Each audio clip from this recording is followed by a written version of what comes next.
Good morning to all. मैं खुशबू बंसल, सहायक आचार्य, राजकीय महाविद्यालय सुमेरपुर से। आज हम जो बात करेंगे वो हम बात करेंगे कि एक कंपनी अपने ऋण पत्रों का निर्गमन किस किस प्रकार से कर सकती है। तो देखिए बच्चों कि एक कंपनी को जब भी पैसे की आवश्यकता होती है या फंड रेज़ करने की आवश्यकता होती है तो एक जो सोर्स होता है उसके फंड रेज़ का वो होता है कैपिटल। बहुत बड़ा सोर्स होता है कैपिटल। अब ये बात भी हम पढ़ के आ चुके हैं कि उसकी जो कैपिटल है, कंपनी की कैपिटल है या पूंजी संरचना है, वो दो प्रकार की पूंजी से मिलकर बनी होती है। एक तो होता है अंश पूंजी जिसे हम शेयर कैपिटल के नाम से जानते हैं और जिसमें समता पूर्वाधिकार दोनों प्रकार के अंश शामिल होते हैं। और दूसरा प्रकार जो होता है उसकी पूंजी का वो होता है ऋण पूंजी जिसमें डिबेंचर और लॉन्ग टर्म लोन्स आते हैं। तो जब भी कंपनी को अगर मनी की आवश्यकता है, पैसे की आवश्यकता है, तो वो इन दोनों प्रकार में से किसी भी प्रकार की पूंजी को बढ़ाने का निर्णय ले सकती है। ठीक है, तो अगर कंपनी अपने ऋण पूंजी को बढ़ाने का निर्णय अगर लेती है तो पहली बात तो ये है कि ये निर्णय जो कंपनीज एक्ट 2013 का सेक्शन 179 ये कहता है कि जो बोर्ड ऑफ डायरेक्टर्स है उस कंपनी के वो इस बात का निर्णय ले सकते हैं कि कितने ऋण पत्र हमें और इशू करने हैं जनता में। ठीक है, लेकिन अगर कंपनीज एक्ट 2013 का सेक्शन 180 ये कहता है कि अगर एक कंपनी ने ऑलरेडी जितने डिबेंचर इशू कर रखे हैं और जितने डिबेंचर इशू करने वाली है और प्लस जितने भी उसने ऑलरेडी जो लॉन्ग टर्म लोन्स डिबेंचर्स के अलावा और भी लोन्स ले रखे हैं, जैसे बैंक से लोन ले रखा है, उन तीनों को मिलाकर जो ऑलरेडी डिबेंचर इशू कर रखे हैं और जो इशू करने वाली है और दूसरे लॉन्ग टर्म्स लोन्स, उन सबको मिलाकर उनका जो योग है वो उस कंपनी की शेयर कैपिटल और फ्री रिजर्व्स इन दोनों के योग से ज़्यादा है तो उस कंडीशन में संचालक मंडल को अंशधारियों की मीटिंग बुलानी पड़ेगी, शेयर होल्डर्स मीटिंग बुलानी पड़ेगी और शेयर होल्डर्स की मीटिंग में ही ये इस बात का निर्णय लिया जाता है कि एक कंपनी फर्दर ऋण पत्र इशू कर सकती है या नहीं कर सकती, करेगी तो किस प्राइस पे करेगी। क्लियर है मेरी बात? ठीक है, तो अब हम बात करते हैं कि अगर कंपनी इस बात का निर्णय ले लेती है कि उसे अपनी पूंजी ऋण पूंजी के माध्यम से बढ़ानी है तो वो अब किस प्रकार से डिबेंचर कितने प्रकार से या किस रूप में डिबेंचर इशू कर सकती है वो हम बात करेंगे इस लेक्चर के अंदर। तो जैसा कि आपको बोर्ड पे दिख रहा है कि एक कंपनी अपने ऋण पत्रों का निर्गमन 4 प्रकार से कर सकती है। पहला प्रकार ये बोलता है कि नकद के लिए ऋण पत्रों का निर्गमन कर सकती है। दूसरा तरीका ये होता है कि नकद के अतिरिक्त अन्य प्रतिफल के लिए ऋण पत्रों का निर्गमन एक कंपनी कर सकती है। सब पार्श्विक प्रतिभूति के रूप में ऋण पत्रों का निर्गमन कर सकती है। And the last one is fourth method ये बोलता है कि शोधन की शर्तों के आधार पर ऋण पत्रों का निर्गमन कर सकती है। इस 4 तरीके से एक कंपनी अपने ऋण पत्रों का निर्गमन कर अपनी ऋण पूंजी को बढ़ा सकती है।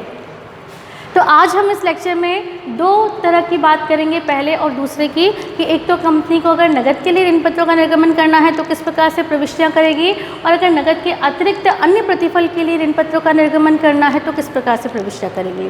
तो उस पर हम पहली बात करेंगे। अगर नकद के लिए ऋण पत्रों का निर्गमन करना है तो मैं एक लाइन में सिर्फ यही कहना चाहूँगी कि जब कंपनी अपने डिबेंचर का इशू फॉर कैश करती है, नकद के लिए करती है, तो इसका जो पूरा प्रोसेस है वो सेम वैसा ही होता है जैसा कि एक कंपनी अपने अंशों का निर्गमन करते समय करती है। जनरल प्रविष्टियों का जो नियम होते हैं वो भी ऑलमोस्ट कई हद तक 90% वही होते हैं। सब कुछ जैसे कि वो प्रॉस्पेक्टस इशू करती है वैसे ही यहाँ पर भी डिबेंचर इशू करते वक्त वो प्रॉस्पेक्टस इशू करेगी। देन उसके सब्सक्रिप्शन आएंगे, फिर वो देखेगी कि सब्सक्रिप्शन कम है, ज़्यादा है या बराबर है, उसके अकॉर्डिंग वो इशू कर सकती है। क्लियर है मेरी बात? और जैसे कि हमने देखा शेयर कैपिटल के केस में कि वो जो इशूड प्राइस है वो लमसम पूरा का पूरा एप्लीकेशन पे भी मंगवा सकती है और टुकड़ों में मतलब किस्तों में भी मंगवा सकती है। तो वही बात हम यहाँ पे भी कर सकते हैं कि एक कंपनी अपने डिबेंचर के इश्यू प्राइस लमसम एक मुश्त एप्लीकेशन पे भी मंगवा सकती है और दूसरा किस्तों में भी मंगवा सकती है। एक बात और हमने करी थी पहले कि एक कंपनी अपने शेयर्स का issue at par, at premium, at discount कर सकती है।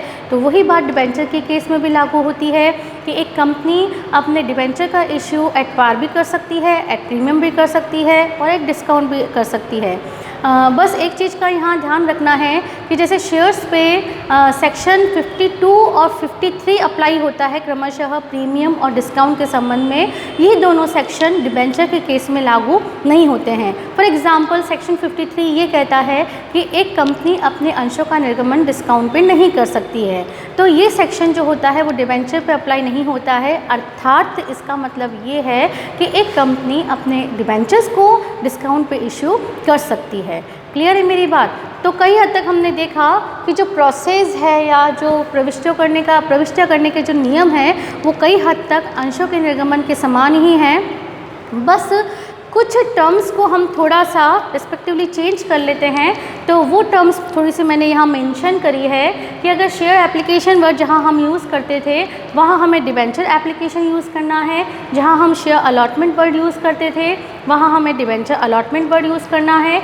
Share first call second call की जगह हमें debenture first call second call use करना है। शेयर कैपिटल की जगह डिबेंचर्स अकाउंट यूज़ करना है और discount on issue of debentures की जगह discount on issue of shares की जगह discount on issue of debenture use करना है। तो इस तरीके से जहाँ भी शेयर वर्ड लगा हुआ है वहाँ पर हमें कौन सा वर्ड यूज़ करना है, डिबेंचर वर्ड को यूज़ करते हुए हमें प्रविष्टियाँ करनी है। प्रविष्टियाँ करने का तरीका सेम ही है।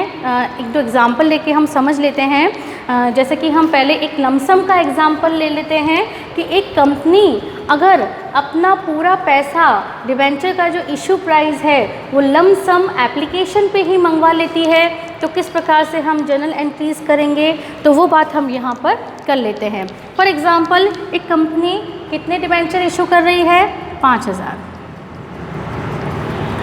जो कि एट द रेट ऑफ कितने हैं, 100 रुपीज़ वाले हैं और किस पे यूज़ कर रही है, एट पार पे इशू कर रही है और 13% डिबेंचर है। जैसा कि मैंने आपको बताया था कि डिबेंचर के केस में rate of interest pre determined होती है। तो डिबेंचर के आगे जो 13% लग रहा है ये और कुछ नहीं, रेट ऑफ इंटरेस्ट ही है। मतलब मैं 13% वाले डिबेंचर इशू कर रही हूँ। क्लियर है मेरी बात? ठीक है। और एक बात है कि पूरा का पूरा जितने मैंने इशू करे हैं पूरा का पूरा हमें सब्सक्रिप्शन रिसीव हो गया है और हमें जो पैसा है पूरा का पूरा लमसम ऑन एप्लीकेशन ही मांगना है। तो इस कंडीशन में जो एंट्रीज़ होगी वो बहुत इजी होगी। जो पहली एंट्री होती है हमारी यहाँ पे आपको पता है, एप्लीकेशन मनी रिसीव करने की, bank account debit to debenture application. जैसे वहाँ पर शेयर एप्लीकेशन था, यहाँ पे क्या हो जाएगा, debenture application and allotment account.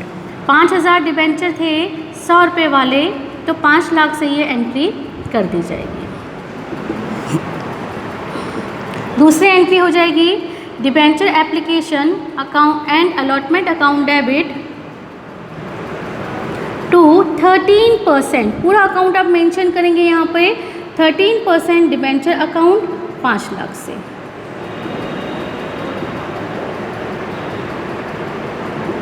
तो इस प्रकार से देखा आपने, जैसे हमने शेयर के केस में एंट्री की थी वैसे ही डिबेंचर के केस में हमें यहाँ पर 2 एंट्री पास करनी है।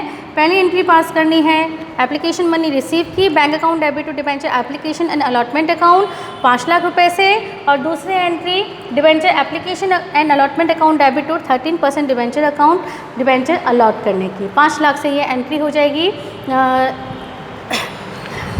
अब इस एग्जाम्पल में तो आपने लिया कि पूरा का पूरा पैसा लमसम आ रहा था। अब अगर आपको टुकड़ों में पैसा प्राप्त करना है, टुकड़ों में आप अगर पैसा मंगवा रहे हैं, किस्तों में पैसा मंगवा रहे हैं, तो किस प्रकार से आप जर्नल एंट्रीज करेंगे, वो भी बात हम एग्जांपल लेके समझ लेते हैं। यहाँ पर वही हम 5000 डिबेंचर इशू कर रहे हैं एट द रेट ऑफ 100 है, जिसे हम 10% प्रीमियम पर इशू कर रहे हैं। 13% डिबेंचर है, ठीक है। इसका मतलब ये है कि 100 रुपये का शेयर हम 10 रुपये प्रीमियम पे कर रहे हैं तो 110 पे कर रहे हैं। तो उसको हमने टुकड़ों पे कैसे मंगवाया, एप्लीकेशन पे मान लेते हैं 25 रुपये, अलॉटमेंट पे मान लेते हैं 35 रुपये और फाइनल कॉल पे मान लेते हैं रेस्ट ऑफ द अमाउंट। ये जो अमाउंट है अलॉटमेंट का वो इंक्लूडिंग प्रीमियम है। क्लियर है मेरी बात? तो इस तरीके से 110 रुपये हमें मंगवाने हैं। तो हम कैसे बात करेंगे? एक यहाँ पर एक बात और मैं कहना चाहूँगी कि यहाँ पे भी कॉल नीडेड हो सकता है, जैसे कि शेयर कैपिटल के केस में था। तो यहाँ पे वो भी एग्जांपल ले लेते हैं कि मान लीजिए 100 डिबेंचर का जो होल्डर है उसने फाइनल कॉल पेमेंट नहीं करी है। क्या पेमेंट नहीं करी है? फाइनल कॉल पेमेंट नहीं करी है। तो अब हम किस प्रकार से एंट्री करेंगे? तो फर्स्ट एंट्री एज यूजुअल जो हमारी होती है, एप्लीकेशन मनी रिसीव करने की, bank account debit to debenture application account. 5000 debenture के लिए हमने एंट्री करनी है और एप्लीकेशन का अमाउंट कितना है? 25 रुपये। तो 1,25,000 से ये वाली एंट्री पास की जाएगी।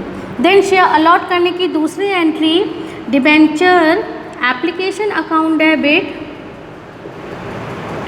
टू 13% डिबेंचर अकाउंट, सेम 1,25,000 से।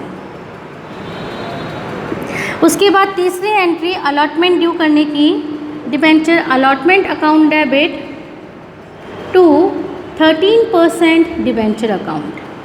अब क्योंकि यहाँ प्रीमियम भी है तो इस कंडीशन में टू सिक्योरिटी प्रीमियम भी यहाँ पर एंट्री में आ जाएगा। तो 5000 अंशों पे अलॉटमेंट का अमाउंट 35 रुपये था, 5000 अंशों पर 25 रुपये जाएगा डिबेंचर अकाउंट में और 5000 पर 10 रुपये के हिसाब से जाएगा प्रीमियम में। ये हो गए आपके 1,25,000, ये हो गए आपके 50,000 और टोटल अमाउंट 1,75,000 से ये वाली एंट्री होगी। उसके बाद अलॉटमेंट प्राप्त करने की एंट्री करोगे आप, bank account debit to debenture allotment account. कितने रुपए से? क्योंकि कोई कॉल्सी नीडेड नहीं है अलॉटमेंट के ऊपर, तो पूरा का पूरा 1,75,000 रुपये आपको प्राप्त हो जाएगा। तो ये दो एंट्री आपने देखी एप्लीकेशन की है और ये दो एंट्री आपने देखी अलॉटमेंट की। इसके बाद हम तीसरी कॉल, जिसे कि हमने फाइनल कॉल का नाम दिया है, वो ड्यू करेंगे, debenture final call account debit to 13% debentures account. 5000 अंशों पर 50 रुपये के हिसाब से 2,50,000 रुपये आपने ड्यू किया। देन आप उसको प्राप्त करने की एंट्री करेंगे, bank account debit to debenture final call account. अब क्योंकि यहाँ कॉल्सी नीडेड था, 100 डिबेंचर के ऊपर फाइनल कॉल प्राप्त नहीं हुई है, तो 2.5 लाख में से लेस हो जाएगा। 100 पर 50 रुपये के हिसाब से आपको 5,000 प्राप्त नहीं हुआ। इसका मतलब रिसीव कितना हुआ? 2,45,000 रुपये। तो ये वाली बैंक की एंट्री कितने अमाउंट से हो जाएगी? 2,45,000 रुपये से। इस प्रकार से आपने देखा कि नगद के लिए जो ऋण पत्रों का निर्गमन है वो उसी प्रकार से हमें एंट्रीज करनी है जिस प्रकार से हम अंशों के निर्गमन की एंट्रीज करते हैं। नियम भी सारे के सारे वो हैं, बस कुछ टर्म्स को हमें ध्यान रखना है। सेकेंड मेथड में हम यहाँ पे आते हैं कि अगर नगद के अतिरिक्त अन्य प्रतिफल के रूप में अगर ऋण पत्रों का निर्गमन हमें अगर करना है तो किस प्रकार से जनरल प्रविष्टियाँ की जाएगी। तो पहले तो हम ये बात करें कि नगद के अतिरिक्त अन्य प्रतिफल क्या होता है। तो इसके लिए बताना चाहूँगी, अगर कंपनी किसी वेंडर से कोई संपत्ति परचेज़ करती है या व्यापार क्रय करती है तो बदले में उसे उसका कंसिडरेशन पेमेंट करना पड़ेगा। तो वो कंसिडरेशन वो या फिर तो कैश देती है या फिर बदले में वो अपनी कंपनी के शेयर या डिबेंचर्स भी दे सकती है। तो जब संपत्ति या व्यापार को खरीदने के बदले में, उसके प्रतिफल के बदले में जब डिबेंचर इशू किए जाते हैं तो इसका मतलब ये है कि कंपनी नगद के अतिरिक्त अन्य प्रतिफल के लिए ऋण पत्रों का निर्गमन कर रही है। मतलब उस डिबेंचर इशू करने के बदले में कंपनी के पास में नगद नहीं आ रहा है। इस केस में क्या आ रहा था? नगद पैसा आ रहा था, लेकिन इस केस में नगद नहीं आ रही है, संपत्ति आ रही है। तो उस कंडीशन में संपत्ति या व्यापार आ रहा है, तो उस कंडीशन में हम कैसे एंट्रीज करेंगे। तो पहली एंट्री तो होगी असेट परचेज करने की एंट्री। तो असेट अगर परचेज करते हैं तो असेट्स परचेज करने की एंट्री क्या होती है, assets account debit to vendor account. या फिर व्यापार क्रय करती है तो वो एंट्री क्या होती है, असेट्स अकाउंट डेबिट। व्यापार क्रय करने का मतलब क्या है, आपके व्यापार की सारी असेट्स मेरी और साथ ही आपके व्यापार के सारे दायित्व भी मेरे, लायबिलिटीज़ भी मेरे। तो असेट्स आई तो हमने डेबिट किया, साथ में लायबिलिटीज़ भी लेके आई है तो हमने उसे क्या किया है, क्रेडिट किया है। तो और दोनों का डिफरेंस हमें क्या पेमेंट करना पड़ता है, कंसिडरेशन वेंडर को। तो या फिर तो संपत्ति परचेज करती है या व्यापार क्रय करती है, ये एंट्री किसकी हो जाएगी, व्यापार क्रय करती है तो, और ये संपत्ति हो जाएगी, ये एंट्री हो जाएगी अगर संपत्ति क्रय करती है तो। इन दोनों में से कोई भी हो, अगर इनके बदले में ऋण पत्रों का निर्गमन किया जाता है तो ऋण पत्र निर्गमन की फिर क्या एंट्री की जाएगी, ऋण पत्र निर्गमन की एंट्री की जाएगी। अब यहाँ पर हमें भुगतान किसको करना है, दोनों ही केस में वेंडर को। तो vendor account debit to debentures account. अगर आपने वो सममूल्य पे दिए हैं, वेंडर को किस पे दिए हैं, सममूल्य पे दिए हैं, तो ये वाली एंट्री प्रीमियम पे भी दे सकते हैं। तो क्या एंट्री हो जाएगी, vendor account debit to debentures account और टू सिक्योरिटी प्रीमियम अकाउंट। जैसे कि यहाँ पर आपने इस केस में आपने सिक्योरिटी प्रीमियम को क्रेडिट किया था, इस केस में भी सिक्योरिटी प्रीमियम क्रेडिट ही होगा। डिस्काउंट पे भी दे सकते हैं, तो क्या एंट्री हो जाएगी, vendor account debit discount on issue of debentures account debit to debentures account. तो इस प्रकार से आपने देखा कि अगर एक कंपनी नकद के अतिरिक्त अन्य प्रतिफल के लिए ऋण पत्रों का निर्गमन करती है तो पहले तो संपत्ति या व्यापार को क्रय करने की एंट्री करेंगे और उसके बाद में उसके बदले में व्यापार और संपत्ति के बदले में ऋण पत्रों के निर्गमन की एंट्री करेंगे। तो वो 3 प्रकार से हो सकती है, सममूल्य पे करते हैं तो ये, प्रीमियम पे करते हैं तो ये, और डिस्काउंट पे करते हैं तो ये। इस प्रकार से हमने इस वीडियो लेक्चर में देखा कि एक कंपनी अपने ऋण पत्रों का निर्गमन नकद के लिए और नकद के अतिरिक्त अन्य प्रतिफल के लिए किस प्रकार से करती है। That's all, thank you so much.